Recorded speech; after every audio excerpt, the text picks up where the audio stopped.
My wardrobe is now home to 3 dresses and 2 skirts which hang alongside my school stuff and my normal clothes.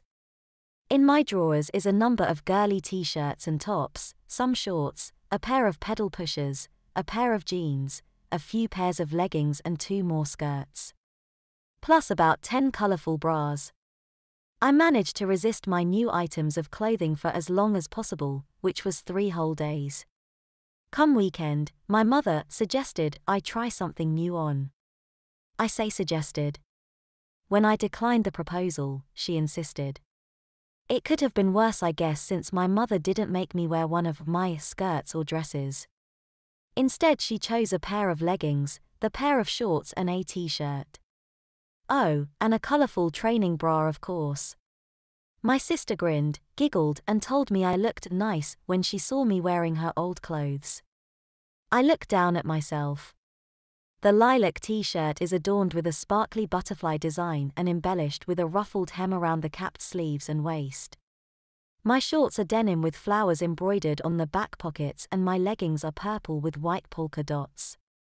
On my feet is a pair of my own trainers, so I'm not dressed entirely as a girl. Jane. I was thinking. Mother said, could you lend him a fleecy top? What for? I asked.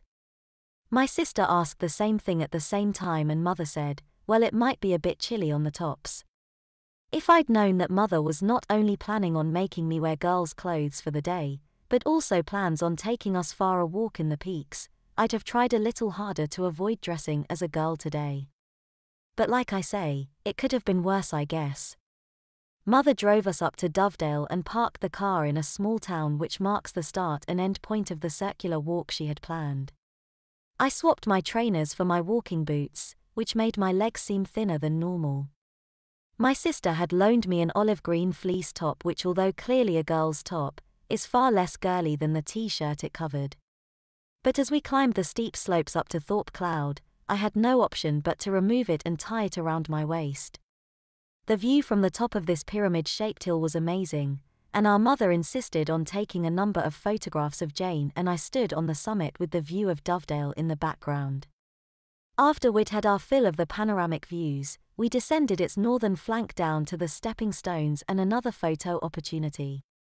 This popular tourist spot is quite busy, so I donned my top to hide my girly t-shirt, but that didn't stop one little girl from yelling, "Mummy, mummy. That boy's wearing girls' clothes." Mother wanted another photo on the stepping stones. In fact, it seemed everybody wanted a photo on the stepping stones, which meant a small queue had formed on either side of them. We stopped and sat for a while on the river bank before following the river downstream and back towards Thorpe. We stopped for a pub lunch, and afterwards, Jane and I had a game of pool. It was close, but as usual, she won. When we got back to the car, Mother asked me if we'd had a nice afternoon. I had, but would have preferred it if she'd let me wear normal clothes. I cited the little girl who's outed me at the stepping stones as one embarrassing moment. Mother smiled and told me that her mother thought I was a girl. No, she didn't. I claimed. She did, Matthew. Jane interjected. I heard her saying not all girls have long hair to her daughter. Whether I'd rather be seen as a boy in girls' clothes or be mistaken for a girl, I really don't know. When we arrived home, I asked Mother if I could change, but she felt that there's no point. Jane challenged me to a game of swing ball, and since she'd beat me on the pool table, I felt inclined to settle the score. Do you really hate wearing girls' clothes? She asked as we began. Yeah, I replied, before explaining that I'm kind of used to it at school but don't want to have to wear them the rest of the time as well. At least she didn't make me wear a dress today. I bet she makes you wear one tomorrow. Jane replied. I hope not. I moaned. What makes you say that anyway? Because when we were sorting out my old clothes, she said something about you having a Sunday dress. And tomorrow's Sunday. Jane replied.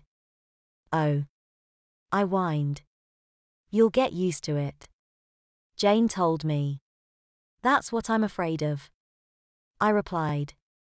They're only clothes, Matthew. Jane stated. Nothing to be afraid of, she shrugged. That's what Mother keeps saying. I groaned. I held the swing ball high and prepared to serve. You ready?